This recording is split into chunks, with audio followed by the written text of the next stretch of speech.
ba lại ngồi ở đấy? Trong những này làm như vậy căn nhà của bà là nhớ căn nhà của bà, con dâu của bà nó bán cái nhà của bà vậy, bây giờ không biết làm sao lấy lại được nữa. Bà chỉ nhớ cái mảnh đất của bà thôi. Bà nhớ cái căn nhà của bà cái gì? Rồi.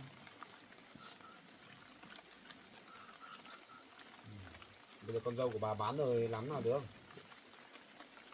Bây giờ cháu hộ bà chuộc lại cho bà cái mảnh đất đấy cho bà không có nhà nữa luôn. Chuộc lại căn nhà của bà. Bây giờ con dâu đi bán rồi thì cầm tiền nó biết đi chỗ nào nó không điện cho bà, biết không cho bà bán phát bán tự nhiên thôi, không phải cho ý kiến của bà không biết được. Bây giờ thì cháu đưa bà lên công an đi báo công an thêm có cái gì lấy lại cái nhà của bà không? Cái này á, cái thì phải lên lên hỏi công an rồi. Hỏi công an xem là trường hợp như thế này thì giải quyết như thế nào. Đấy. Bởi vì cháu cũng nghĩ rồi, bởi vì cái này bà là chủ tên sở hữu cái mảnh đất đấy. Vâng.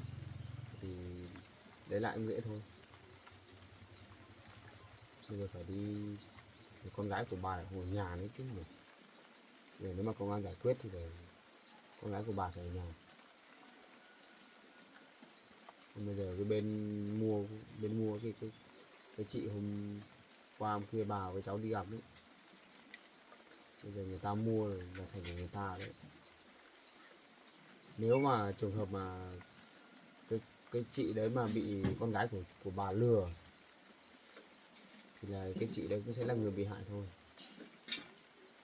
Nhưng mà bà tin chắc là cô kia mua là cũng không được qua cái sự đồng ý của bà chấp nhận bán cái ngôi nhà này, thì cái quân chỉ có là lừa lấy tiền đi xa rồi giao đất cho cái cháu kia thôi. Chắc là cứ bán thôi, cứ bán xong là được bao nhiêu tiền thì được thôi, xong rồi chắc là cầm đi là trốn đi rồi. Bà đi sang nhà bếp ngồi đi, sang đấy ngồi xong là từ từ để cháu nghĩ cách giúp bà. Ra đây ngồi. Đang nói gì đấy?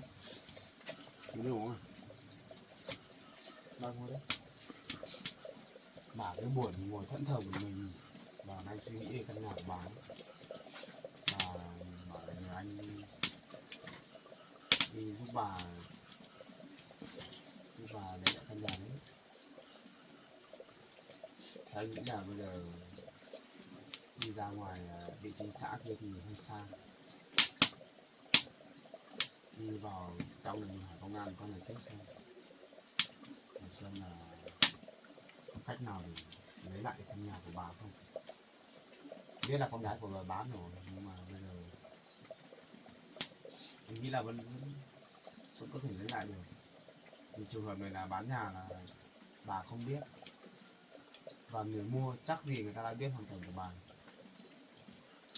thì họ mới mua thôi, còn dâu bán thì bà không biết. Thế bây giờ nhá bà nhá, cũng bảo bán đây này. Bây giờ hôm nay trời không mưa đâu, cháu thì hôm nay cháu cũng đi làm, cháu đưa bà lên trên công an để sau này để hỏi xem bên công an xem có cách nào để giải quyết không nhé. Như trên công an đấy thì trình bày cho công an như thế để xem là họ có cách giải quyết không. Xong là nếu mà có cách giải quyết bà cháu bị xem cái nào hợp lý thì cháu sẽ đưa bà lên cái nhà của cái chị kia. Nhà cái chị kia cháu biết mà, cháu biết nhà. Xong rồi mình lên nói chuyện với chị để xem thế nào, xem là có phương án nào tốt nhất thì được thì bà cháu mình thỏa thuận với cái chị đấy xong rồi lấy lại căn nhà. Bây giờ phải đi nói chuyện thì mới biết được. Nếu mà cái chị kia không nghe thì chắc phải chờ con gái của bà về. Nếu mà chị ấy vẫn cho chuộc thì cháu sẽ giúp bà chuộc cái nhà đấy, được không bà? Được. Tiền thì cháu vẫn còn, chủ yếu cháu thấy thương bà thôi. Bà bây giờ còn mỗi cái căn nhà và cái mảnh đất nhỏ nhỏ đấy, còn để lại sau này còn để thờ phụng chứ bà nhỉ. Vâng. Bán đi hết rồi, như bà thì bà có thể có một cái căn nhà riêng để về sau này mình còn cần đến. Tuy là bà không ở nhưng mà bà vẫn phải có một căn nhà. Bà ở với cháu thì ở thôi đúng không bà nhỉ? Vâng. Thì sau này thì bà vẫn phải về nhà của bà. Thì cháu nghĩ là nếu mà đi thỏa thuận được thì cháu sẽ giúp bà tạm thời là chuộc lại căn nhà đấy. Cháu chỉ sợ là cái chị ấy không cho chuộc thôi. Mình cứ đi lên nói chuyện xem bà nhỉ. Vâng. Sau này mà con dâu của bà về ấy thì cháu sẽ lên nói chuyện. Nào không biết giờ đi đâu với đâu, biết có về nhà không. Bà cũng đáng trách cái đứa con dâu của bà rồi, cũng không nghĩ xa nghĩ rộng gì, cũng chỉ nghĩ trước mắt của nó thôi. Tầm này còn trẻ này thì làm sao mà ở nhà được. Bây giờ thì cái nhà cũng có phải là cái nhà đẹp gì đâu, cái nhà lá đơn sơ đó, để tạm vắng tạm nắng tạm mưa của bà. Căn nhà thì chắc là bà cũng dựng lâu lắm rồi nhỉ. Vâng. Chắc từ thời kéo con bà còn trẻ mà, lâu lắm rồi, nhìn thấy cũ kỹ lắm rồi. Cũng chỉ nhưng mà nó bao nhiêu công sức của bà trong đấy đấy cháu ạ.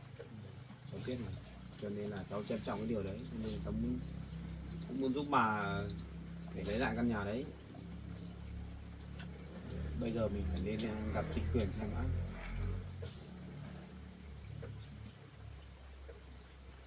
Cháu ạ, bây giờ cháu cứ đưa bà lên công an, gặp công an thì công an có hỏi bà lấy được cái nhà không, chứ còn cháu chuộc thì mất 40 triệu thì cháu bà cũng không muốn phiền đến cháu nhiều đâu. Chuộc thì cũng chưa chắc là đã chuộc được nhà đâu. Bây giờ mình chưa đi nói chuyện chưa biết được. Giờ lên đấy thì biết đâu chị đấy nó không cho chuộc thì cũng dở. Rồi thì lên trên công an kia để nhờ công an người ta xem là thế nào thôi. Cứ xem tình hình nào đó mà. Nếu mà trường hợp mà chuộc cái chị đấy mà cho chuộc ấy là cháu sẽ giúp bà chuộc lại căn nhà đấy.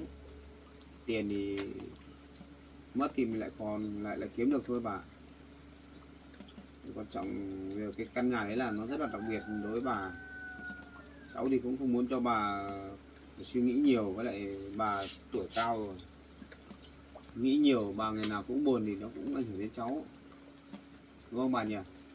Bà ở với cháu thì cháu hiểu mà.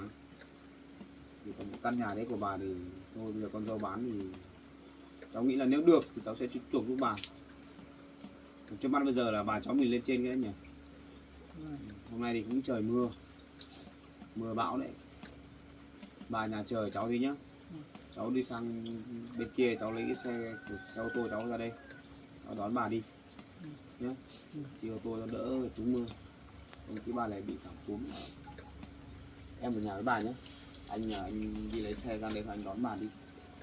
Hai bà cháu lên trên kia xem nào, nếu mà giúp được bà cái gì thì giúp. Em ở nhà với bà nhé. Đi lấy xe. Bà chờ cháu đi nhá. Đi lấy xe đấy.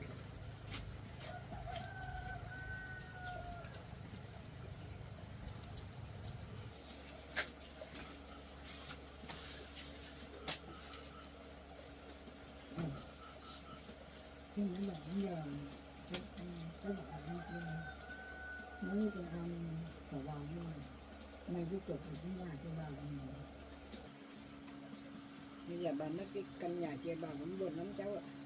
Nếu còn giống không nghĩ đến bà, nó bán cái nhà của bà đi cũng không nói với bà một câu nào, mà bà cũng không biết là nó đi đến đâu rồi.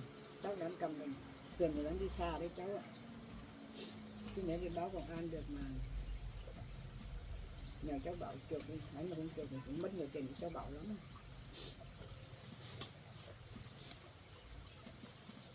Bà nhớ cái nhà của bà nhiều lắm, cái nhà bé rách nhưng vẫn rộng, lòng tình cảm của bà cũng nhiều trong đấy lắm. Bây giờ là cái nhà không có cái nhà, mỗi khi mà ngày hết Tết đến là bà muốn đi thắp hương thắp cho con của bà đấy.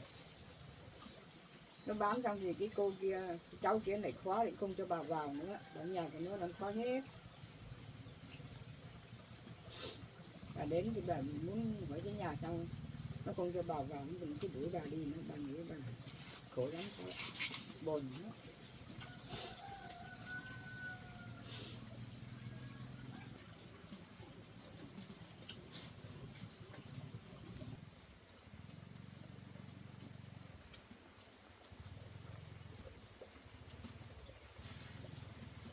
Ơi.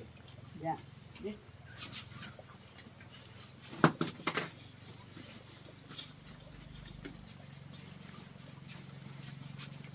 Cầm vô cho bà.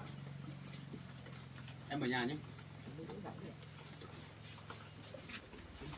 Gậy của bà đấy đâu? Em ở nhà nhé. Mưa không đi đâu đâu nhá. Anh đưa bạn lên trên này.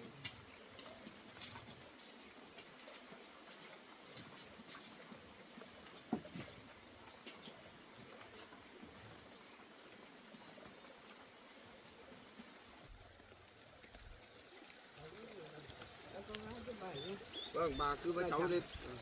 Cháu có cái gì? Cháu Bà cứ lên trên đây cháu xem có gì cháu hỏi bên công an xem có gì có cách nào để giúp bà không. Cháu cũng không hiểu là con dâu của bà nghĩ kiểu gì đấy. Bà lớn tuổi rồi mà không chịu nghĩ cho bà. Bà chờ cháu biết không? Bà trái chửi. Bà chờ đi.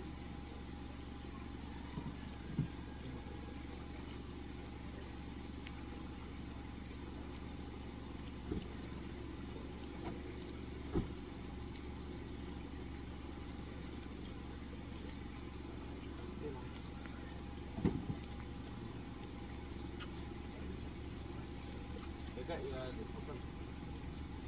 Bà lên từ từ nhé.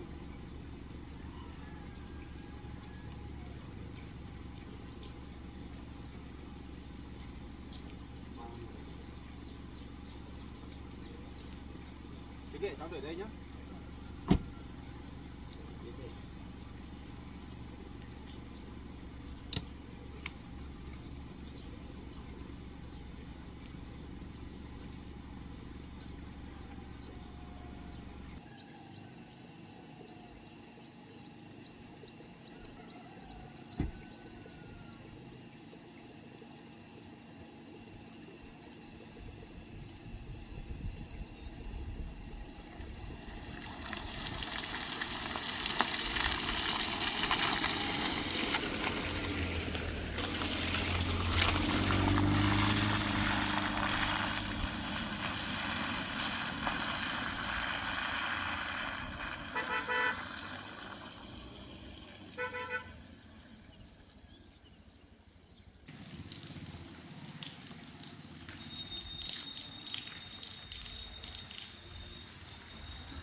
Bà xuống.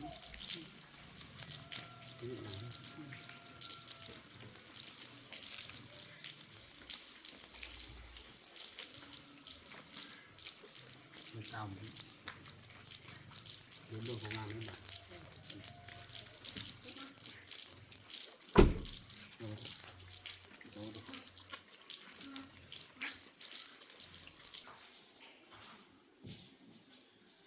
Chào anh. bà chào cháu công an nhé. Em. Đây là bà. Vâng. Em ba luôn. Em bảo em luôn. Em với bà đây có việc gì đấy? Hôm nay là anh đưa bà lên đây có một chút việc anh ạ. Thật ra là cái vấn đề về cái căn nhà cũ của bà ấy, là bị con dâu bán đi rồi. Bây giờ bán đi em. Rồi em bà cụ thì cũng nhờ em là đưa bà lên đây, thì cũng nhờ bên anh xem mà giúp tư vấn cho bà một tí. Cái chuyện có đứa nào thì phải kể rõ rõ anh biết rồi. Thì là bắt đầu là từ cái chỗ chuyện của con dâu của bà đây này, thì bà cụ nhìn đi ở với em lâu rồi thì em cũng biết rồi. Vâng. Thì lâu lắm rồi cũng không về thăm nhà. Thì hôm vừa rồi thì bà cũng bảo là nhớ nhà, thì bảo em đưa về nhà thăm nhà một tí. Mà về nhà thì lại không vào được nhà, xong là cái căn nhà của bà ấy lại bị con dâu bán đi. Hôm đấy lên gặp thì gặp cái người nó mua lại, họ đang chăn gà ở đấy. Thì hỏi mình biết chuyện mà là nhà bị bán rồi, bán lâu rồi, 5 tháng rồi.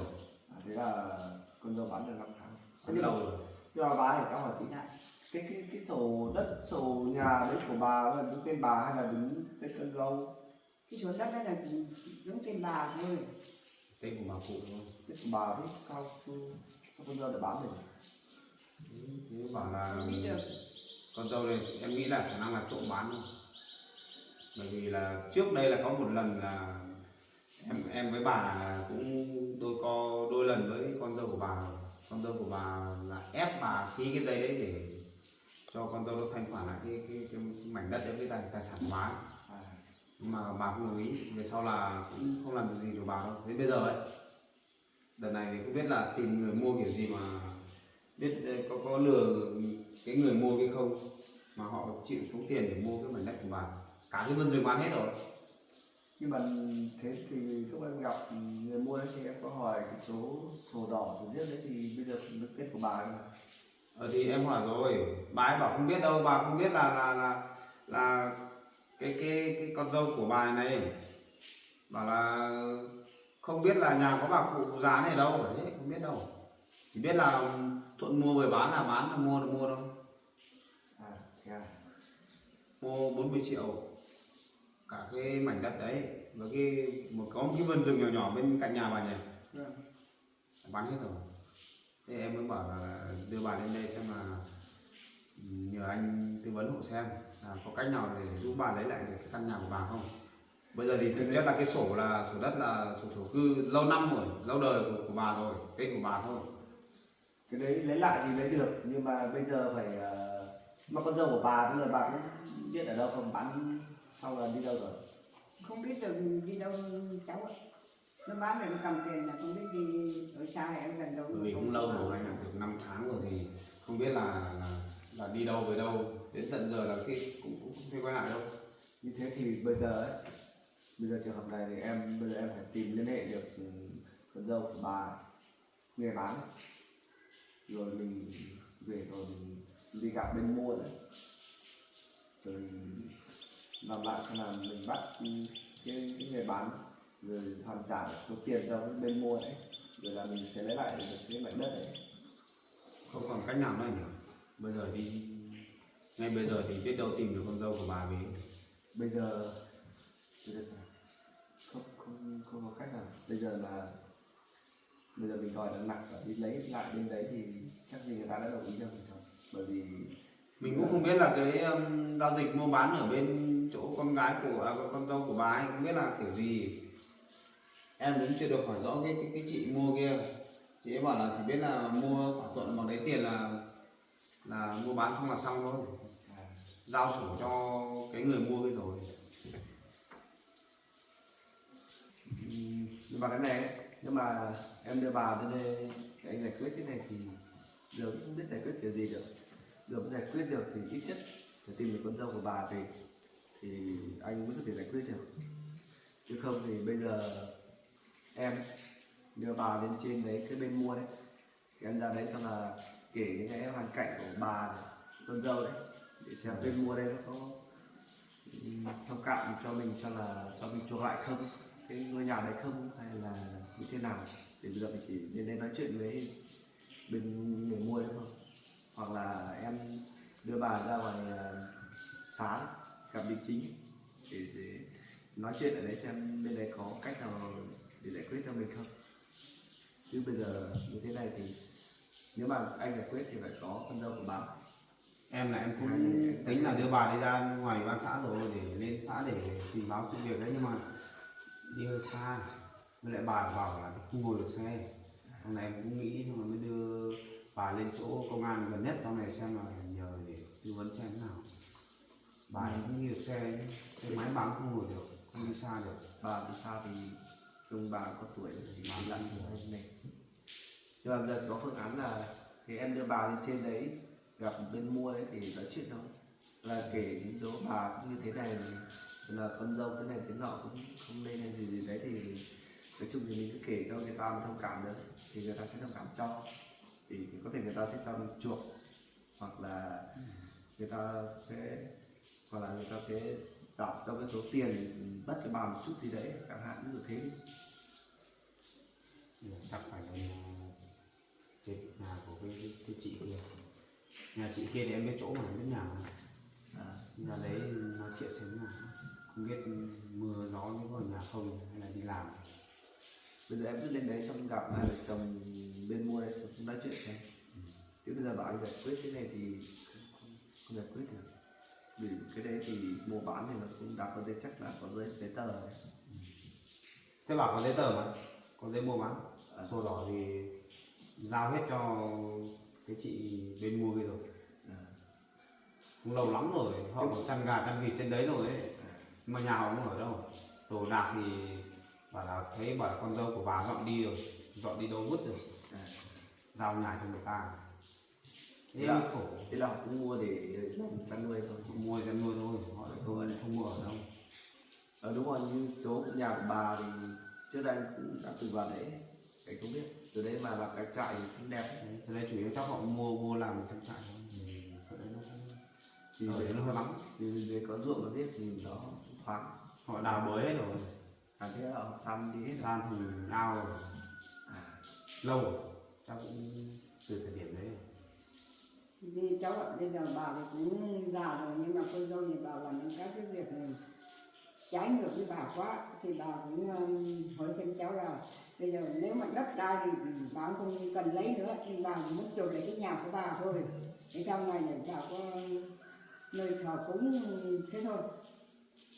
Thì bây giờ lấy lại cái nhà của bà thì phải chuộc được cái mảnh đất đấy thì mới được. Bà nếu mà lấy nhà thì vẫn phải lấy cái mảnh đất đấy thì mình mới để cái đất nhà của mình được. Bây giờ cái vườn rừng giả sử bà không lấy thì tạm thời là không chuộc đến cái vườn rừng thì phải chuộc được cái nền nhà của bà ấy, chuộc được về. Hay là em cứ lên đấy nói chuyện xem, bảo là cái vườn rừng thì thôi mình không lấy nữa. Hoặc là bà muốn cái căn nhà này để về bà muốn về này nọ để thăm nhà muốn giết thì anh phải nói chuyện với chủ nhà đấy, không khéo thì chủ nhà người ta cũng rộng lòng, người ta cũng lại thông cảm cho mình, có thể người ta cũng bắt cho mình một chút gì đấy.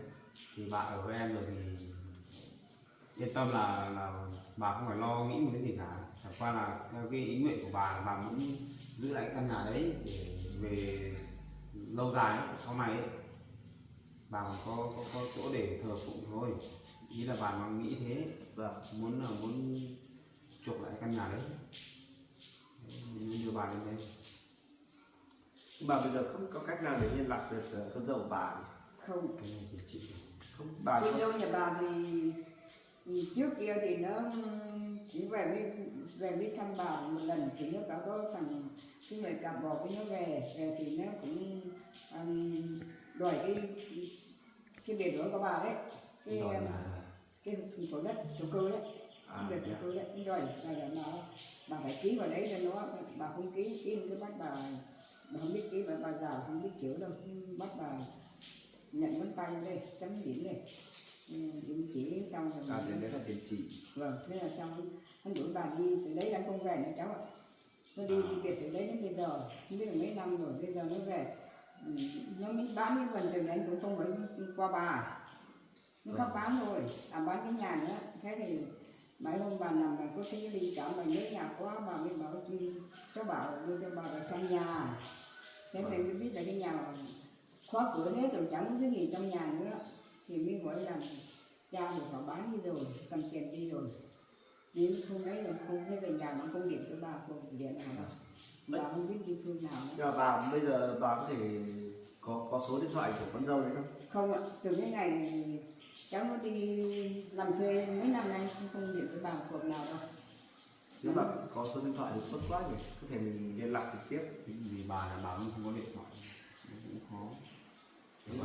Con dâu cũng chẳng xem trọng bà thì chắc cũng chẳng muốn để phương thức liên lạc gì với bà. Thế thì bây giờ khó nhỉ. Giờ mà tìm được con dâu của bà về thì thế thì cháu giải quyết thì nó lại dễ quá, là giải quyết được cho bà ấy. Dạ. Bây giờ là chỗ anh thằng cũng nói thế rồi, thì bây giờ cháu đưa bà lên trên kia gặp cái chị mua đất nhà của bà nhé. Ra đấy xong là bàn nhau xem mà nói chuyện rồi là thống nhất xem họ có cho mình chuộc không. Theo ý nguyện của bà là bà chỉ chuộc mỗi cái căn nhà chứ hay là chuộc hết về? Bà bây giờ cũng không có tiền chuộc lại tất cả cái vườn rừng và cái số đất ấy, thì bà chỉ chuộc lại cái nhà thôi. Cái nhà là cái nền nhà đấy thì bà đi lại thì cháu ạ. Ý của bà là chuộc mỗi cái mảnh đất với căn nhà thôi phải không? Mỗi cái thổ đất đấy phải không? Thế thì bây giờ bà cháu mình lên trên đi nhá. Cháu đưa đến tận nhà của cái chị kia xem, nói chuyện với người ta xem là người ta có chuộc không. Cháu khắc nói hoàn cảnh của bà cho người ta biết, bởi vì chắc là cái lúc mua bán là con dâu của bà với cái người mua đấy là họ không nói gì về bà cụ đâu, không nói gì về bà đâu, cho nên cái người mua họ mới dám mua đấy.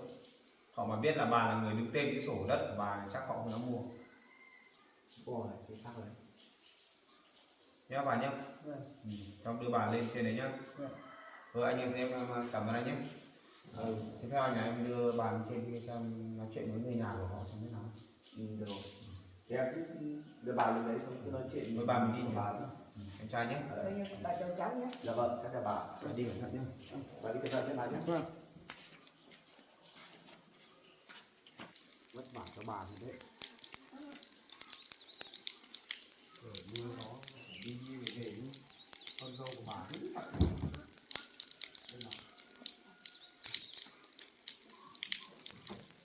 Mong sao người ta cho mình chuộc bà nhỉ.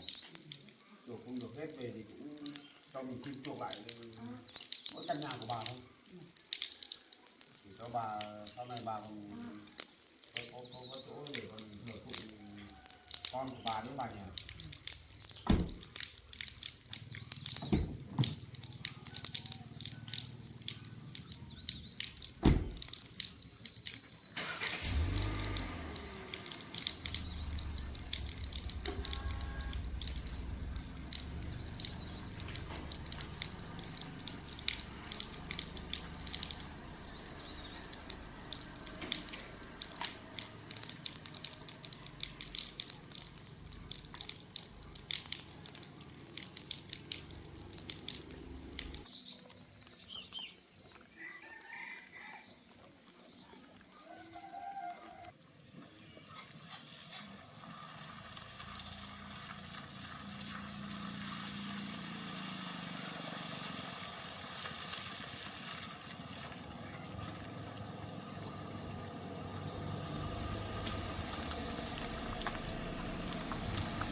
Bà đến nhà của cái chị kia. Đưa tuyến. Nhà đi. Không biết họ có ở nhà không.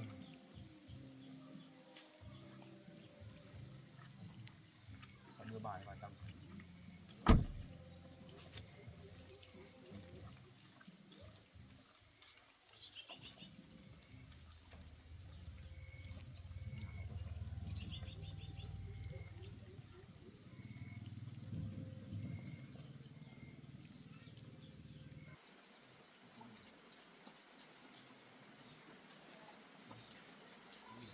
Rồi ơi.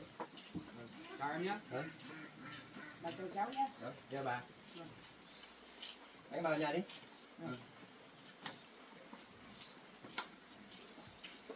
Này quá có người này. Anh với bà đây ngồi. Vâng. Nhớ đến nhà em ấy nhỉ. Em vào ngồi đấy. Nay cũng có chút việc vào tìm vợ chồng em tí. Mang ngồi đi. Em vào ngồi.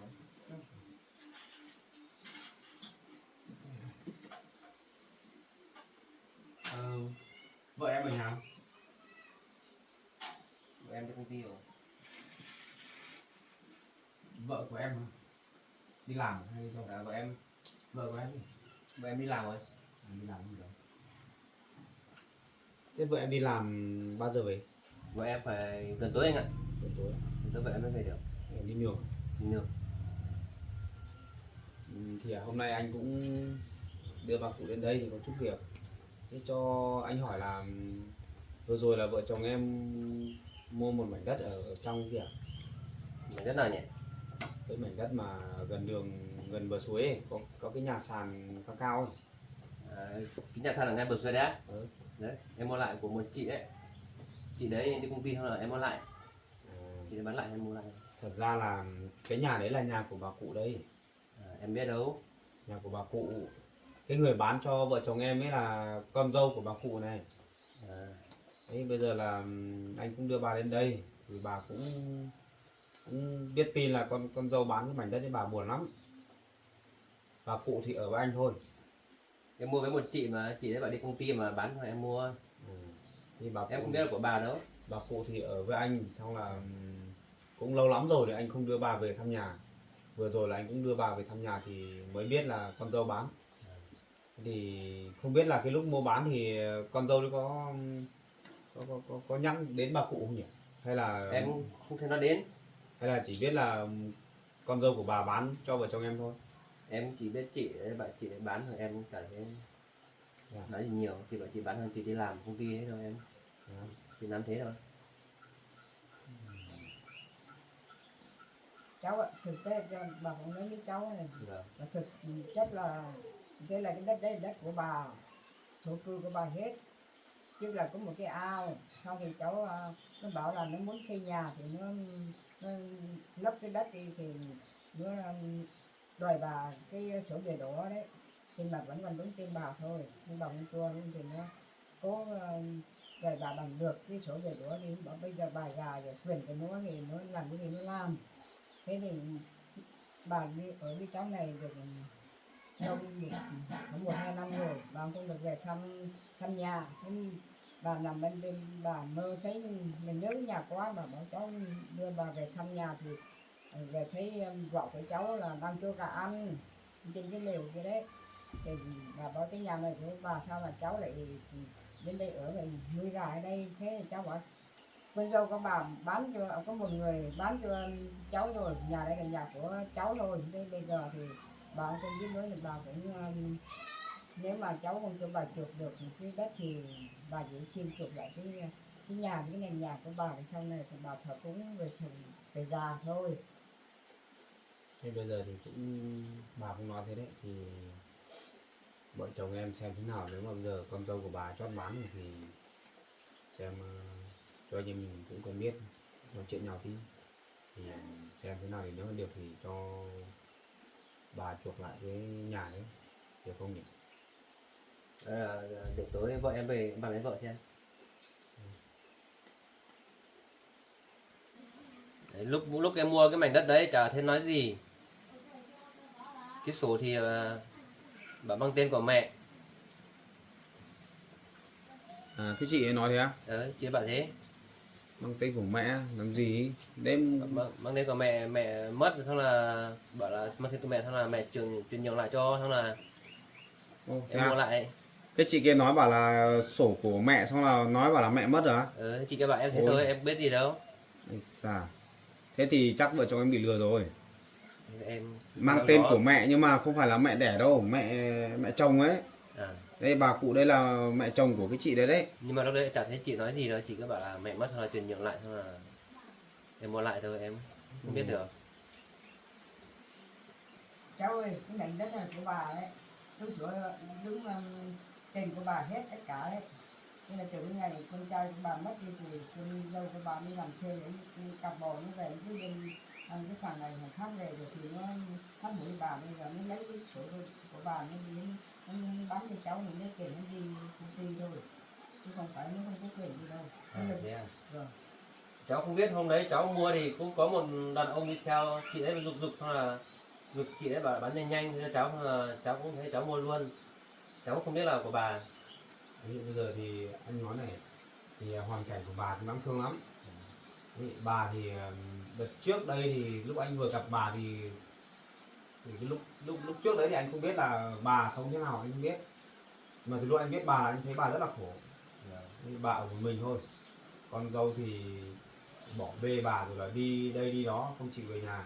Đấy, anh giúp bà anh mới về sau anh mới hỏi bà ra mới biết mọi chuyện, anh đưa bà về ở với anh. Đấy, xong là bây giờ thì đất thì bị con dâu nó bán rồi. Đấy, bà thì cũng rất là khổ. Cái mong muốn của bà bây giờ là muốn chuộc lại cái nền nhà đấy với cái nhà đấy để giữ cho bà về sau. Bây giờ thì con dâu cũng chót bán rồi thì em xem nào, nếu mà được thì vợ chồng em rộng lượng một chút là cho bà chuộc mỗi cái nền nhà với cái nhà thôi, còn cái vườn rừng kia với cái khu đất xung quanh ruộng khu đấy là nếu mà vợ chồng em không cho chuộc cũng được, chỉ xin lại mỗi cái nền nhà với cái nhà thôi. Xem vợ chồng em xem được không, em gọi cho vợ xem nào. Vợ xem. Vì cái này là cũng anh biết là vợ chồng em mua là cũng mua bán là xong rồi. Thế bây giờ thì bà phụ thì lại không đồng ý, mà sổ hiện tại là mang tên của bà thì vợ chồng em cũng mua rồi. Thì nếu mà bà phụ mà không đồng ý là đến lúc mà nếu mà bà làm đơn ra gửi ra xã thì lúc đấy vợ chồng em cũng bị liên lụy đấy. Nên bây giờ anh cũng vừa mới đưa bà đến gặp công an rồi, thì bên công an người ta cũng bảo là bây giờ nhờ bên công an giải quyết cho thì không biết giải quyết kiểu gì đâu. Bây giờ hiện tại con dâu của bà không ở nhà. Bây giờ là nếu mà vợ chồng em mình nhất quyết mà không cho chuộc thì chắc khả năng là cũng phải là làm khó vợ chồng em đâu, khả năng là anh cũng giúp bà viết cái đơn gửi lên xã. Bởi vì thực chất là sổ tên của bà mà. Đấy, bây giờ vợ chồng em sẽ làm, nếu mà được thì mình nói chuyện với nhau để cho bà chuộc lại nguyên cái nền nhà thôi. Ở cái vườn rừng kia thì anh cũng hỏi bà phụ là không chuộc nữa thì cũng không cần, thì một mình bà cần đấy, xem được không. Nếu mà đấy là em mua, em nếu mà của bà, nếu mà đấy của bà thì em không mua đâu. Đấy. Vì bà đang đứng đây thì con dâu bán đi thì em không biết là em tưởng không có của ai, thì có của chị đấy. Thì rõ ràng đúng không, nếu mà em Đấy. biết thì biết là của bà phụ tên Nếu là biết của bà tên thì của bà thì chắc là em vợ chồng em không mua rồi. không dám mua. Thế chị đấy cứ bảo thế nên là em cũng mua thôi. Mà mua cũng lâu phết đấy nhỉ, được 5 tháng gì đó. Em mua được 5-6 tháng rồi đấy. Hôm qua có hỏi vợ em bảo là mua được 5 tháng rồi, cũng cải tạo một phần đi rồi, cũng thay đổi hết rồi. Đâu mà em cũng cải tạo hết rồi. Thế giờ là nhà của bà thì mất, con dâu thì bỏ đi, mà cũng liều phết. Có một lần là cũng với bà là nói nhau xong là ép bà phải ký vào cái giấy để chuyển nhượng cái nhà ấy. Về sau anh giúp mãi mới lấy lại được cái nhà cho bà. Em không nắm rõ đấy. Tuy là bà không ở đâu nhưng mà bà vẫn giữ lại mà. Rồi. Biết con dâu nghĩ kiểu gì bán cái nhà của bà đi. Em thử gọi cho vợ xem mà vợ chồng em nói chuyện xong nếu mà được thì anh lấy tiền anh chuộc lại cái nhà, chuộc nhà thôi. Vợ chồng em lấy bao nhiêu thì anh thu xếp anh chuộc lại cho bà để cho bà vui. Chứ bây giờ bà về ở với anh thì bà cứ buồn chồn rồi là bà cứ ngồi thẫn thờ một mình, anh cũng thấy thương cho bà. Đấy, để em gọi vợ Anh cứ lên liên hệ với vợ xem. Anh cũng muốn cho xong chuyện này để cho bà được vui lòng. Thế có đúng là bà mẹ chồng của cái chị kia không? phải Bà cụ đây là chính xác là mẹ chồng của cái người bán đất cho vợ chồng em ấy, không phải là ai khác đâu, chính mẹ chồng ấy. Em vợ chồng em sẽ làm tạo điều kiện để cho bà cụ được trồng lại cái nền nhà với nhà. Thế anh với bà ngồi đây nhá, em ngoài bọn em thôi. Em cứ đi gọi nói chuyện với vợ đi. Bà ơi, Dạ. bà ngồi chờ một tí nhé. Vâng. Để cho vợ chồng người ta nói chuyện xem là có cho mình chuộc nhé. Vâng. Nếu mà được thì cháu xin chuộc cái nền nhà với cái nhà của bà trước rồi nhé. Vâng. Thì còn mấy cái kia thì chờ sau này nếu mà con dâu của bà về ấy, cháu sẽ lại yêu cầu vợ chồng trẻ này ra nói chuyện với mình xem là con dâu của bà có trả lại tiền cho họ không để cho chuộc lại hết cho bà Vâng. nhé. Trước mắt bây giờ cứ chuộc cái nhà ấy nhá. Vâng. Bây giờ chờ xem vợ chồng họ nói chuyện như thế nào.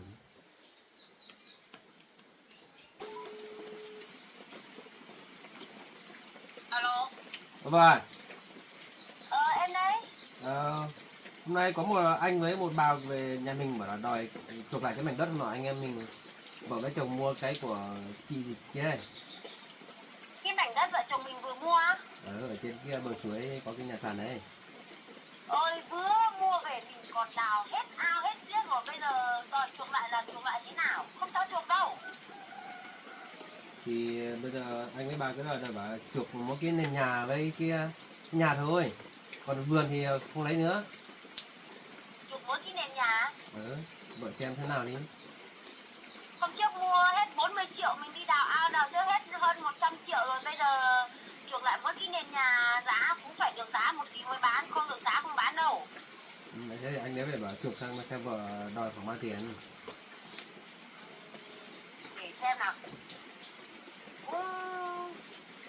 Cho tầm khoảng 15 triệu đi.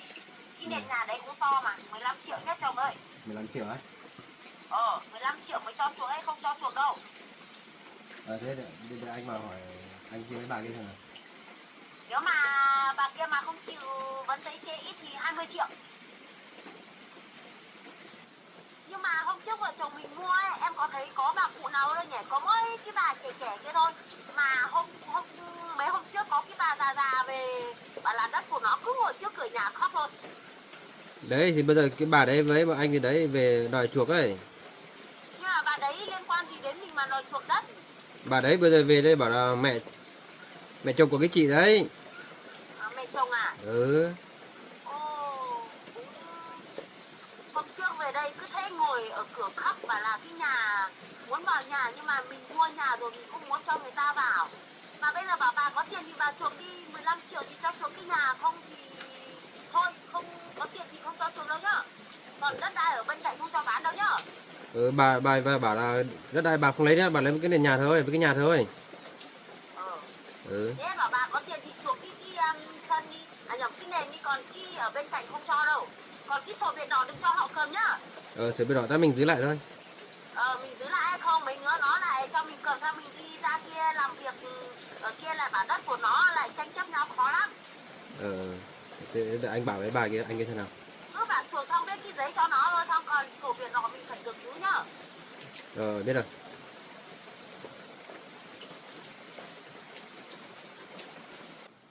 Vợ chồng em nói chuyện thế nào rồi? Được anh vợ em bảo là bây giờ bà chuộc lại thì đến 15 triệu. Cần cái sổ đỏ là em phải giữ lại đấy. 15 triệu là nguyên cái nhà với cái nền đấy. Nền nhà với cái nhà thôi. Vợ em đồng ý thôi gì? Em bảo nếu mà chuộc thì vợ em lấy 15 triệu thì được vậy để lại cái bà đấy. Cái sổ đỏ thì hiện tại thì bây giờ anh tính này nhá. Nếu mà vợ em mà bảo là cho chuộc 15 triệu thì anh đồng ý. Anh sẽ chuộc cho bà. Anh chuộc lại cho bà.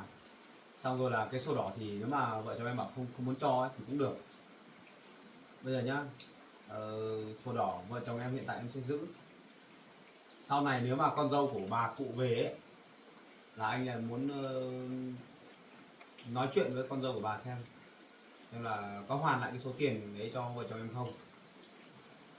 Thế xong lúc đấy là anh lại phiền vợ chồng em một chút nhé, là ngồi lại nói chuyện với nhau, xong là trả lại tiền cho em, xong là cho anh xin chuộc lại tất cả cái số đất của cái con dâu của bà đã bán này, lấy về hết cho bà. Cái đấy là trường hợp sau này thôi, sau này mà con dâu của bà về cơ. Còn trước mắt bây giờ nếu mà vợ chồng em không giả sổ thì cũng được, anh cũng chấp nhận thôi. Thì anh giờ yêu cầu là chuộc về cái nhà với cái đất đấy đã. Được nhỉ. Đúng rồi, nữa em nhất trí thì nữa. Thế bà ơi bà. Dạ. Thế bây giờ chỗ hai vợ chồng cháu này là cho chuộc rồi. Vâng. Chuộc một cái nền nhà, một cái nhà thôi nhá. Vâng. Sổ đỏ thì họ chưa trả cho mình đâu. Vâng. Nhá. Sau này con dâu của bà về thì lúc đấy cháu sẽ giúp bà để giải quyết nốt cái chỗ mấy cái vấn đề đấy luôn nhá. Vâng. Lúc đấy thì mình nói chuyện xong là lấy lại hết cái vườn rừng với cái đất ao của bà nhá. Vâng. Thế nhất trí thế là cháu chuộc 15 triệu. Vâng. Cháu chuộc cho bà thôi. Vâng. Nhá. Cháu giúp bà thôi, không cháu thấy bà cũng buồn rồi suy nghĩ nhiều về cái chuyện nhà cửa của bà ấy, cháu cũng thấy thương bà nhá. Vâng.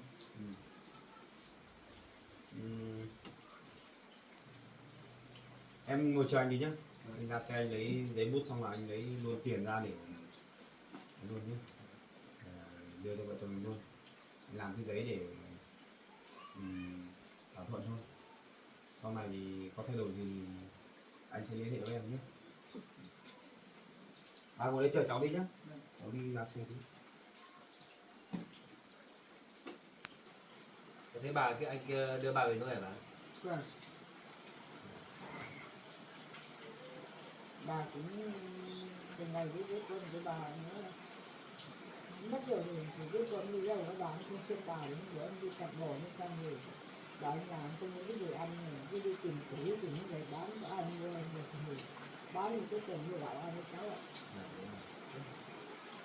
Có khi là đi lấy củi được nhưng mà mình không đánh được về nhà mình gặp được ai ở đường đi thì họ cho bà chỉ đi về nhà về không có công ăn nữa cái tiền những năm bánh bữa cứ được cứ ăn cứ tinh nguội thôi vì không bán được củi không có tiền mua gạo ăn đấy. Thế là cái chị kia là con dâu của bà gì? Vâng. Chị được xấu đấy nhỉ? Nhưng bảo bà dài không làm được ăn nữa thì nó không muốn nuôi bà, nó còn đuổi bà đi nữa đấy cháu. May mà làm được cháu các bạn đi bên về bà về nuôi thì là mấy cái nuôi ở đi ăn đây. Không có bà không biết vợ là ai nữa.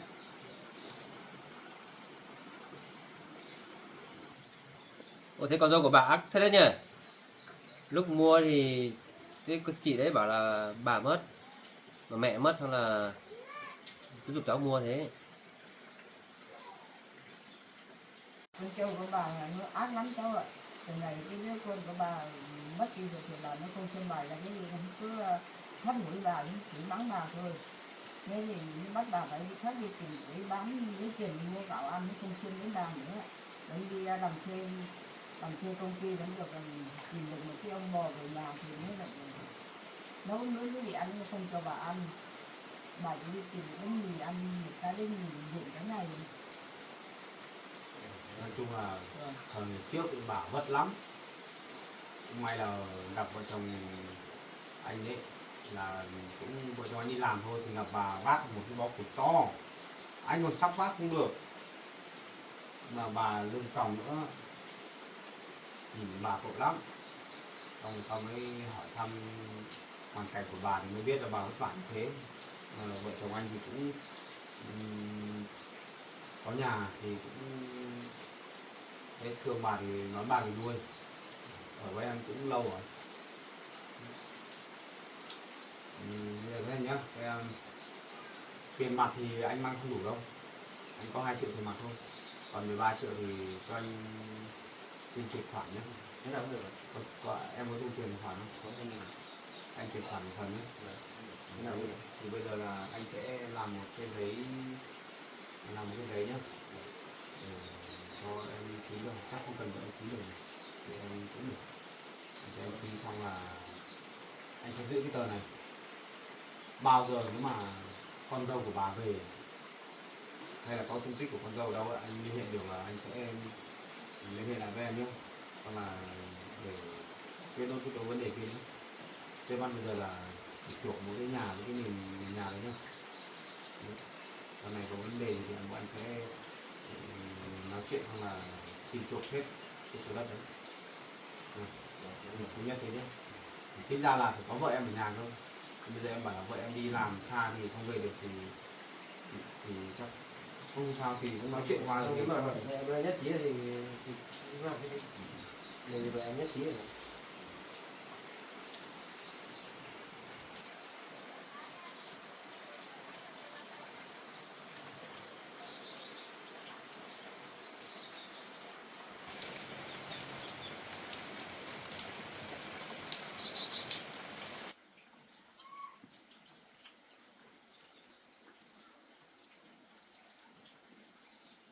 Thì cháu ký thay bài đó. Là cháu viết là cháu cái tên của cháu thôi, bà cháu không cần phải ký nữa. Sau này có vấn đề liên quan thì cháu là người trực tiếp giúp bà.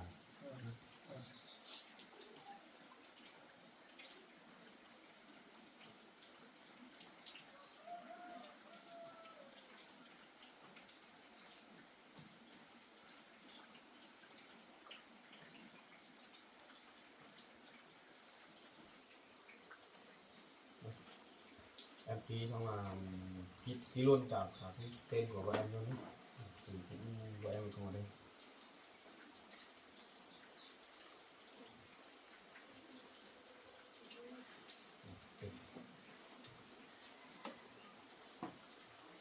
Bây giờ em cứ xem lại đi. Cứ xem lại nội dung ở trong ấy. Chìa khóa hôm nay lại không mang tiền mặt về. Ở đây có 2 triệu này. 1 triệu này. 2 triệu này.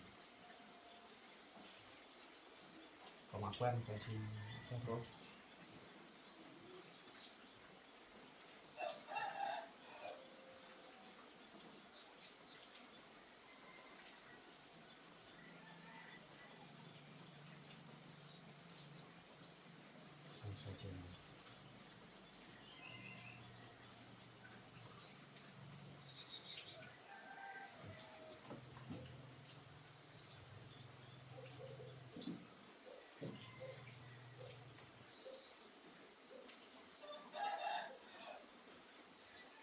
Em chuyển khoản 13 triệu nhé.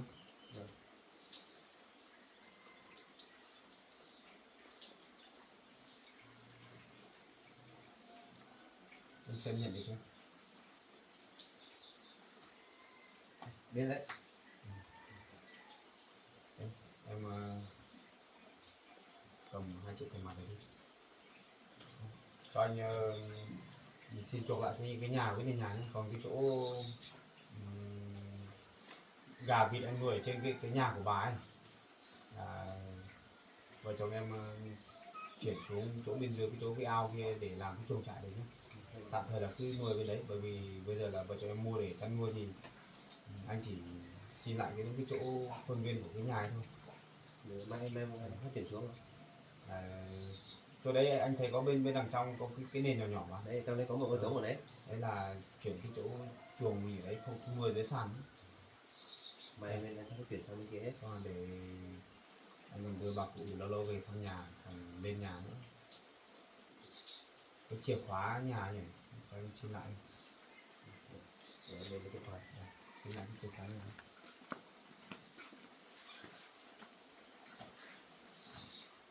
Số khóa của bà. Vợ chồng trẻ cho mình chuộc được cái nhà này. Được cái nhà cho bà vui không? Vui. Còn tiền thì cũng không đáng bao nhiêu đâu, cháu giúp bà đấy nhá. Bà không phải suy nghĩ gì đâu nhé. Miễn bà vui là được rồi. Cháu sợ nhất là bà buồn lại vợ chồng cháu lại cũng thấy lo cho bà. Giờ lấy giờ chờ lấy chìa khóa xong rồi mình về thôi. Tốt rồi. Đúng chìa khóa nhà nhỉ? Chìa khóa này. Và giữ chìa khóa đi. Em cho anh xin số điện thoại của em đi. Có gì thì mấy nữa con dâu của bà về thì anh liên hệ cho anh, đỡ phải lên hàng.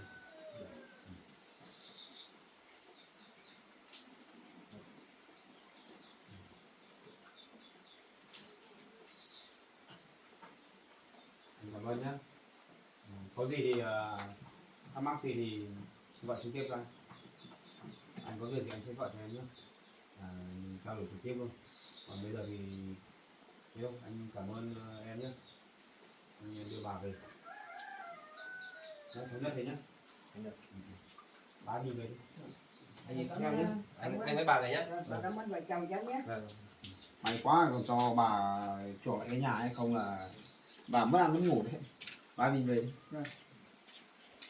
Sau này nếu mà con dâu của bà mà về ấy, thì anh liên hệ được với con trai con dâu của bà thì lúc đấy thì cái sổ về đó ấy là cho bà cụ lấy lại nhé. Lúc đấy anh xin anh cứ liên hệ ấy. lúc đấy là chắc là phải chuộc lại hết cái đất của bà, xong là lấy cái sổ về đó về nhá. Còn cái đấy thì anh liên hệ nhé. đấy sau này thì con dâu của bà về đã. Có gì anh thắc gọi cho nhé. Anh bà về nhá. Bà đi gần thẳng. Ở đây cháu nhé. Vâng. May quá gặp vợ chồng em tốt tính đấy. Anh về nhá. Rồi anh về nhá.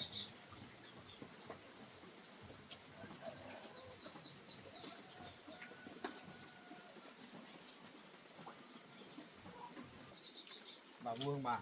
Mua được cháu. Bây giờ cháu giúp bà chuộc để cái nhà của bà về đấy. Bà không phải lo nữa nhá. Không phải nghĩ nhiều nhá. Không ảnh hưởng sức khỏe của bà đấy. Nhá. Cảm ơn cháu. Không có gì đâu bà. Cháu đã giúp bà được chụp lại cái nhà của bà rồi. Thì bà về ở với cháu rồi, cháu coi bà như người nhà của cháu rồi. Cho nên là có khó khăn gì bà cứ bảo cháu. Cháu sẽ giúp bà. Thế bây giờ ở nhà thì cháu nói chuyện với cái người kia rồi, chuộc được nhà cho bà rồi. Bà không phải nghĩ gì nhá. Thôi bây giờ bà cháu mình về thôi. Bà lên xe đi. Bà lên cẩn thận nhá. Bà từ từ, bà từ từ để cháu để lấy cái này. Không, bà lên ghế sau đi. Ghế sau cho nó dễ xuống.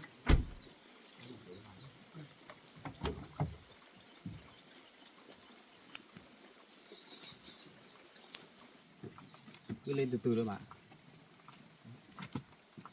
Cứ bình tĩnh. Đấy, bà ngồi đấy nhá. Ghế sau không cần phải thắt dây an toàn đâu. Bà cứ ngồi chắc đấy được.